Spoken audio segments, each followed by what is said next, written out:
আসসালামু আলাইকুম। কেমন আছেন আপনারা? আশা করি আপনারা সবাই ভালো আছেন। আমিও আলহামদুলিল্লাহ ভালো আছি আপনাদের দোয়ায়। আজকে একটু ভাজি করব, ফুলকপি ভাজি। তো হয়তো ভাবছেন যে ফুলকপি ভাজি আবার কি দেখাবে, ফুলকপি ভাজি তো সবাই করেন। তারপরে আমি কিভাবে ফুলকপি ভাজিটা করি আপনাদের একটু দেখাই। একটু পেঁয়াজ দিয়ে দিলাম, একটু রসুন কুচি দিয়ে দিলাম, সাথে দিয়ে দেবো কয়েকটা কাঁচামরিচ। কাঁচামরিচ দিলে গ্রানটা সুন্দর আসে। অল্প কয়েকটা দানা মেথি দিব। আমি একটু মেথি ইউজ করি ভাজিতে, খুব সুন্দর, বেশি না। এই যে দেখেন, একদমই অল্প কয়েকটা।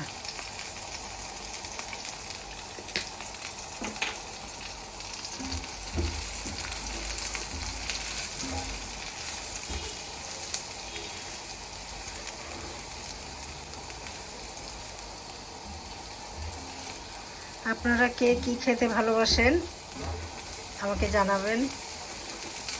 আমি মাছে ভাতে বাঙালি, আমার মাছ খেতে ভালো লাগে, শাক সবজি ভালো লাগে বেশি। যে কোনো শাক, আমার কাছে যে কোনো শাকই ভালো লাগে। তো ভাজিটাও খুব করা হয়। আর মাঝে মাঝে আপনার ওই মিক্সড ভেজিটেবলও করি, মিক্সড ভাজি করি। সবজি একটা থাকেই, সবজি একটা না থাকলে ভালো লাগে না। তো এই জন্য চেষ্টা করি সবজিটা মানে রান্না করার। সবজি না খেলে মনে হয় যে খাওয়াটা কমপ্লিট হলো না, মানে এত সবজি ভালোবাসি। পেঁয়াজ ভাজা ভাজা হয়ে আসছে, এখন সবজিগুলো দিয়ে দিব। এখানে আমি আগেই ফুলকপি আলু কেটে রেখেছি, দিয়ে দিলাম। তো গাজরও কেটে রেখেছিলাম। আর এখানে ব্রাসেল স্প্রাউট আমার হাজব্যান্ড নিয়ে এসেছিল, ব্রাসেল স্প্রাউটগুলোও দিয়ে দিলাম।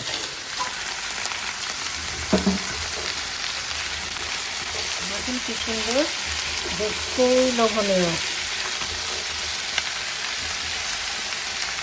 সবজিগুলো কি সুন্দর ফ্রেশ।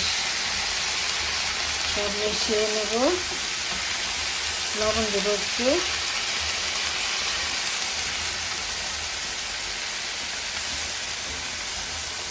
জালটা একটু কমিয়ে দিব প্রথমে, নাহলে পেঁয়াজটা পুড়ে আসতেছে।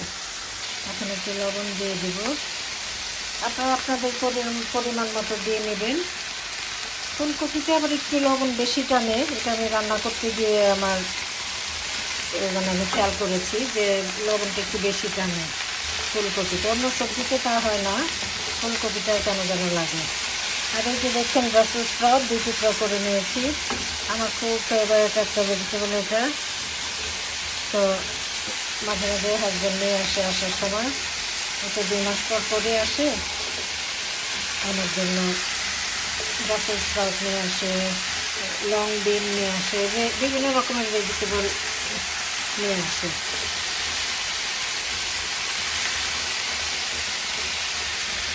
দেখেন দেখতে কি ভালো লাগছে।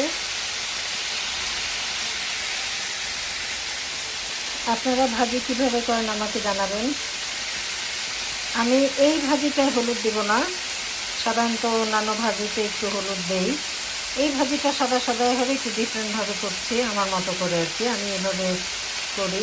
ফুলকপি ভাজি অনেক সময় শুধু আলু আর ফুলকপি দিয়ে হালকা একটু হলুদের ছোঁয়া দিয়ে ভাজি করি, ওটা আবার ডিফারেন্ট। আর এটাতে আমি একটু হলুদ দিব না।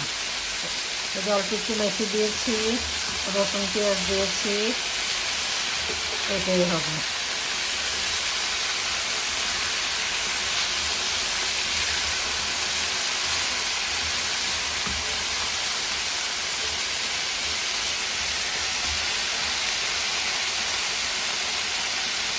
একটু ঢেকে দিব, বেশি ঢেকে দিব না। আমি আবার ভাজিটা একদম পুরো নরম হয়ে গেলে আমার কাছে ভালো লাগে না, এই জন্য আমি একটু কাঁচা কাঁচা রাখি।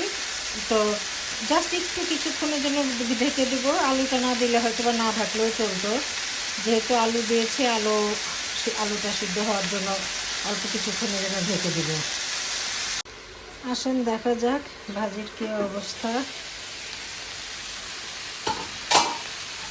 ভালোই লাগছে, মাশাআল্লাহ।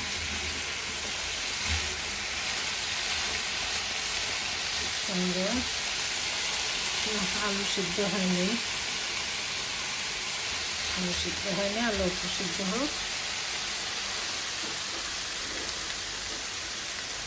আরও কিছু কাঁচামরিচ দিয়ে দেব, কাঁচামরিচ ফাড়া 2 টুকরা করে কেটে নিয়েছি। শুধু একটা ধনিয়া পাতাও চলে আসছে, কোনো অসুবিধা নেই, থাক। আর একটু ঢেকে দেই, আর কিছুক্ষণ ঢেকে রাখলেই হয়ে যাবে। কিন্তু তারপরে একটু কাজ বাকি আছে, সাথে থাকুন। ভাজিটা হয়ে আসছে, এখন দুটো ডিম ভেঙে রেখেছিলাম, ডিমটা দিয়ে দেব।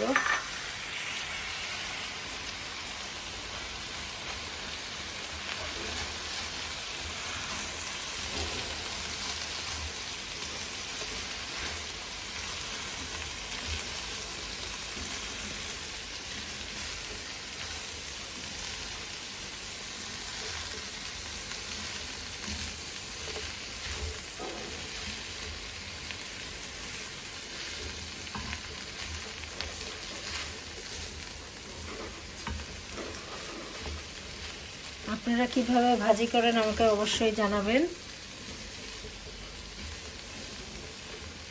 আমি সব ভাজিতে একটু ডিম দিই, ডিমটা দিলে ভালো লাগে খেতে। আচ্ছা, ডিমটা হতে থাকুক একটু ভাজা ভাজা। তারপর এটাতে দিয়ে দিব এখন ধনিয়া পাতা।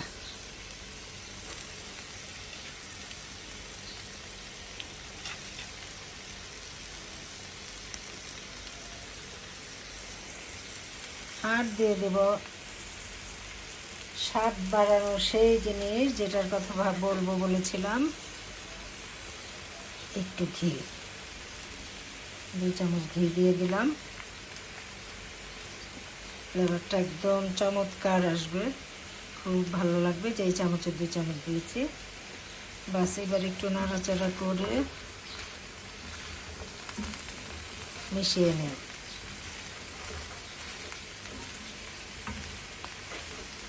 আর 2 মিনিট রেখেই নামিয়ে ফেলবো, যেহেতু ডিম দিয়েছি। ডিমটা একটু ভাজা ভাজা হোক, হয়ে আসছে। তারপরেও দেখুন তো কেমন লাগছে ভাজিটা।